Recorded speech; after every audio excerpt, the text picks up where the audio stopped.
ইমান complain হৈছে মোৰে অৰ্ডাৰত হৈছে। ময়ে বিজেপিৰ মানুহবিলাকক কৈছো যে অলপ চলপ মিয়াবিলাকৰ ওপৰত কমপ্লেইন দি থাকক। এটোত কোনো তাত লুকুৱাবলগীয়া একো নাই। এর জন্য এই মুসলমানরা 1053 বছর ভারত শাসন করলো। তার কারণে সেই সময় থেকে এই ভারতবর্ষের সংস্কৃতি ঐতিহ্য হলো জাতি বর্ণ ধর্ম নির্বিশেষে হিন্দু ভাইয়েরা সেই সময় থেকে মন্দিরে তাদের উপাসনা করতেছে, খ্রিস্টানরা তাদের গির্জায় তাদের উপাসনা করতেছে, হিন্দু ভাইয়েরা তাদের মন্দিরে তাদের দেব দেবতা রেখে পূজা পার্বণ করতেছে, মুসলমানরা তাদের মসজিদে আজান দিতেছে, নামাজ পড়তেছে। তাদের মধ্যে কোনো দ্বন্দ্ব ছিল না। এই সময় মুসলমানরা এই দেশ শাসন করেছিল। কথা ঠিক কিনা বলেন? কথা ঠিক কিনা? কারণ হলো জেনে রাখবেন, ইসলাম শিখাইয়ে দিয়েছে। ইসলাম কোনোদিন সেই শিক্ষা দেয় নাই যে তুমি অন্যের ধর্মীয় উপাসনায় মন্দির ভাঙ্গ। কোনো মুসলমান বলেন কোন মন্দির ভাঙ্গা তো দূরের কথা, একটা পাথর দিয়ে আঘাত করার অনুমতি ইসলামে আছে? কোন দেব দেবতারা যারা আছেন তাদেরকে আপনি ভাঙবেন, তাদেরকে অবমাননা করবেন, তাদের বিরুদ্ধে কটূক্তি করবেন, সেই শিক্ষা ইসলাম দেয় নাই। প্রত্যেকটি ধর্ম চায় পৃথিবীর মানুষকে শান্তি দেওয়ার জন্য। কোন ধর্ম পৃথিবীতে আসে নাই অশান্তি দেওয়ার জন্য। প্রত্যেকটি ধর্মই চায় পৃথিবীর মানুষকে প্রকৃত মানুষ হিসাবে গড়ে তোলার জন্য, মানবতার পাঠ দেওয়ার জন্য, শান্তিতে যেন এই দুনিয়ার জীবনের ইহকালের জীবনটা যেন মানুষের শান্তি হয়, সেই চেষ্টা প্রত্যেকটা ধর্ম চায়। অনুরূপভাবে এই পৃথিবীতে যারা ধর্মের প্রচার করে গেছেন, ধর্ম প্রচারক ছিলেন, ধর্মীয় অবতা যাদেরকে বলা হয়, প্রত্যেকের একটাই টার্গেট ছিল পৃথিবীর মানুষকে সুষ্ঠ সুন্দর মানুষ, মানুষের প্রকৃত মানুষ বানানোর জন্য, আদর্শ মানুষ বানানোর জন্য প্রত্যেকে চেষ্টা করে গেছেন। কিন্তু দেখা যায় প্রত্যেকের চেষ্টাটা কামিয়াব হতে পারে নাই। তার কারণ হলো পৃথিবীর মানুষ ধর্ম মানে কিন্তু ধর্মের কথা মানে। প্রত্যেকটি ধর্মগ্রন্থ তার জায়গায় আছে, ধর্মই তার জায়গায় আছে, ধর্মীয় মহাপুরুষদের কথাগুলি অবতারদের কথা তার জায়গায় আছে।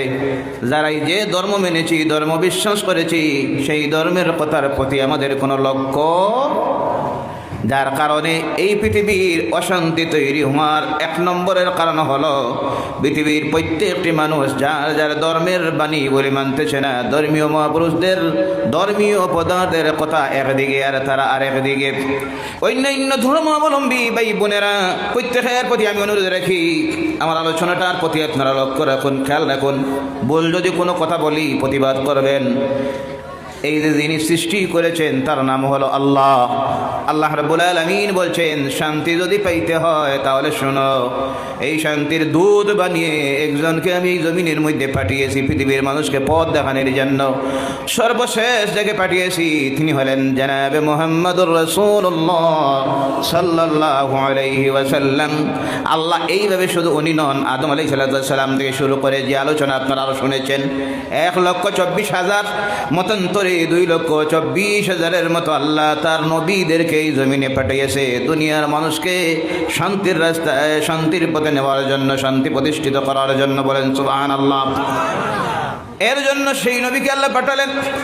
কি বানিয়ে পাঠালেন? আল্লাহকে যদি প্রশ্ন করা হয়, আল্লাহ রাব্বুল আলামিন তিনি নিজেই দুনিয়ার মানুষকে জানাইয়ে দিতেছেন, শোনো, ওয়ামা আরসালনাকা ইল্লা রাহমাতাল লিল আলামিন। বলো আল্লাহু আকবার। আপনাকে আমি এই সৃষ্টি জগতের জন্য, শুধু মানুষের জন্য নয়, স্রষ্টার সৃষ্টি যেখানেই আছে সব কিছুর জন্য আমি আপনাকে শান্তির দূত, শান্তি স্বরূপ প্রেরণ করেছি। বলে সুবহানাল্লাহ। অনুরূপভাবে তিনি শুধুই আসলেন শান্তি, তিনি শান্তি হয়ে আসলেন তা নয়, তিনি তো শান্তির দূত হয়ে আসলেন। আর পৃথিবীর মানুষকে শান্তি দেওয়ার জন্য আল্লাহ প্রত্যেক নবীদের কাছে একটা গাইড বুক দিয়ে দিলেন। বড় গাইড বুক হিসেবে আল্লাহ দিলেন 4টা কিতাব। কয়টা কিতাব? বুঝতে অনেকের অসুবিধা হতে পারে। আরবিতে বলা হয় কিতাব, বাংলাতে বই, ইংরেজিতে বুক। এইভাবে 4টা বুক দিয়ে পৃথিবীতে আল্লাহ নবীদেরকে পাঠাইলেন। 4 জনকে ছোট ছোট বুকগুলি দিয়ে আরো নবীদেরকে আল্লাহ পাঠাইলেন। সর্বশেষ নবী যিনি পৃথিবীর মানুষের কল্যাণের জন্য, মুক্তির জন্য, গোটা পৃথিবীর মানুষকে তার স্রষ্টার পরিচয় দেওয়ার জন্য আল্লাহ প্রেরণ করেছিলেন, তিনি হলেন জনাবে মুহাম্মদুর রাসূলুল্লাহ সাল্লাল্লাহু আলাইহি সাল্লাম। আর ওনার কাছে আল্লাহ যে কিতাবটা দিয়ে পাঠালো সেই কিতাবের নাম হলো কোরআনুল কারীম। কোন কিতাব? কথা বলবেন, কোন কিতাব? কোরআনুল কারীম কেন দিলেন? আল্লাহকে যদি প্রশ্ন করি, আল্লাহ তুমি কেন দিলে, আল্লাহ সেই কথার জবাব দিতেছেন, আলিফ লাম রা কিতাবুন আনজালনাহু ইলাইকা লিতুখরিজান নাসা মিনাজ যুলুমাতি ইলান নূর। বলো আল্লাহু আকবার। আলিফ লাম রা কিতাবুন আনজালনাহু ইলাইক, আপনার প্রতি নাজিল করা হয়েছে এই কিতাবকে কি জন্য? লিতুখরিজান নাসা মিনাজ যুলুমাতি ইলান নূর, পৃথিবীর মানুষকে অন্ধকার থেকে আলোর দিকে টেনে টেনে বাইরে করে নেওয়ার জন্য। বলে সুবহানাল্লাহ। অন্ধকার বলতে লাইট নিভে গেল, অন্ধকার হয়ে গেল, সেই অন্ধকার নয়, পাপাচারের অন্ধকার থেকে পৃথিবীর মানুষকে আলোর দিকে বাহির করে নেওয়ার জন্য, গোমরাহির রাস্তা থেকে সিরাতুল মুস্তাকিমের রাস্তায়, জাহান্নামের নরকের রাস্তা থেকে জান্নাতের স্বর্গের রাস্তায় পৃথিবীর মানুষকে নেওয়ার জন্য আল্লাহ বলছেন আমি দিলাম এই কিতাবে কোরআন। বলেন সুবহানাল্লাহ। অন্য জায়গায় আবার বলছেন এই কোরআনুল কারীম কি দিয়েছি, তার মধ্যে কি আছে? কোরআনকে যদি জিজ্ঞাসা করা হয়, কোরআন কি সুন্দর ভাষায় তার জবাব দিতেছে, ওয়া নুনাজ্জিলু মিনাল কুরআনি মা হুয়া শিফাউন ওয়া রাহমাতুন লিল মুমিনিন। বলেন আল্লাহু আকবার। নাজিল করেছে এই কিতাব, আর এর মধ্যে দিয়েছে শিফা, ঔষধ। কোনটা? কথা বলেন, এর মধ্যে কি? ঔষধ। আল্লাহ বলছেন এর মধ্যে দিয়েছি ঔষধ। ও দুনিয়ার মানুষেরা শোনো, কোরআনকে যদি আপনি গতানুগতিকভাবে পৃথিবীর অন্যান্য ধর্মগ্রন্থের মতো ধর্মগ্রন্থ ভাবেন, মারাত্মক ভুল করবেন।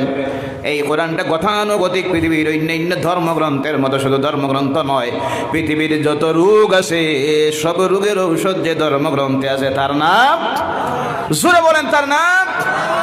শুধু বললে হবে না, তার প্রমাণও দিতে হবে। কোরআন গতানুগতিক পৃথিবীর অন্যান্য ধর্মগ্রন্থের মতো নয়, কিন্তু ঘটনা বলেছে, কিন্তু কথা বলেছে, কাল্পনিক কিছু বলেছে, এইভাবে একটা ধর্মগ্রন্থ কোরআন নয়। কোরআন এমন একটা ধর্মগ্রন্থ, পৃথিবীর সৃষ্টি থেকে শুরু করে সৃষ্টির শেষ থেকে শুরু করে আবার যে জগৎ, পরকালের জগৎ, এমন কোনো বিষয়, এমন কোনো সাবজেক্ট আল্লাহ বাকি রাখে নাই, যা সব কিছু বলে দিয়েছেন যে কিতাবে, তার নাম কোরআন। বলে সুবহানাল্লাহ। দিন ইসলাম, দিন ইসলাম জিন্দাবাদ, জিন্দাবাদ,